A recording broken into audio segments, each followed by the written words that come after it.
Imphal east district के hotel लेबा SP Getwell school की सही की सानब अमसुंग मना येंथोकपगी थौरमसिंग पांगथोकी छात्र छात्रीसिंगना मना फंखिबगी मतांग अमा अइकोइ पुन्ना येंगमिनसी मोइना स्कूलना प्राइस असि स्कूल असिदा यामना फजबा मोमेंटो को लेना केस अवार्ड इसे बताऊंगी। The first is who scored 90 marks, 90.6 percentage in class 10 examination.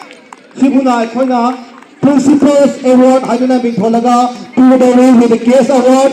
Thokchon Pinky Chono. Here is Thokchon Pinky Chono.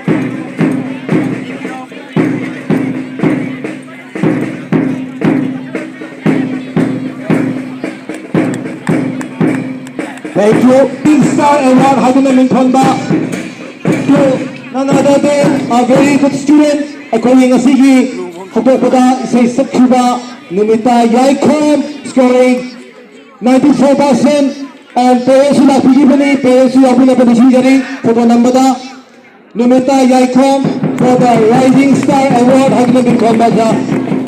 Mintholaga Pizari, a very good student, a good singer. With case award,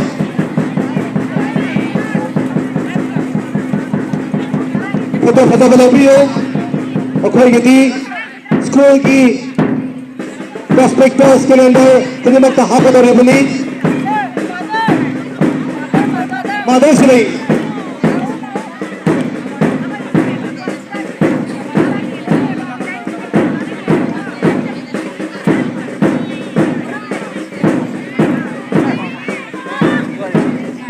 A proud student of our SB Gateway School.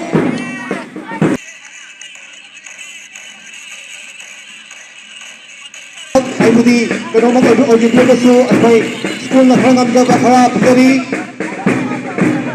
Ako yung awang sige masako hansi, ang ayong masako hansi. Yes.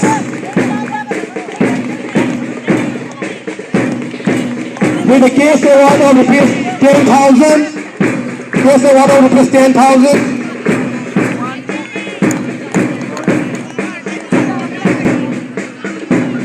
Yes. Kita pasaran namin school ki calendar prospectus na photo hapon daw rin na. Thank you.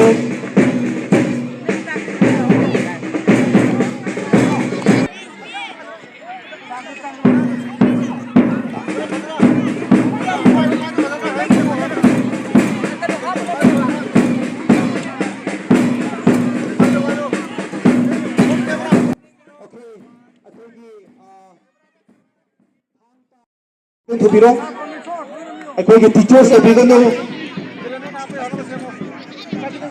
Teachers Award, Oda Singhi Award,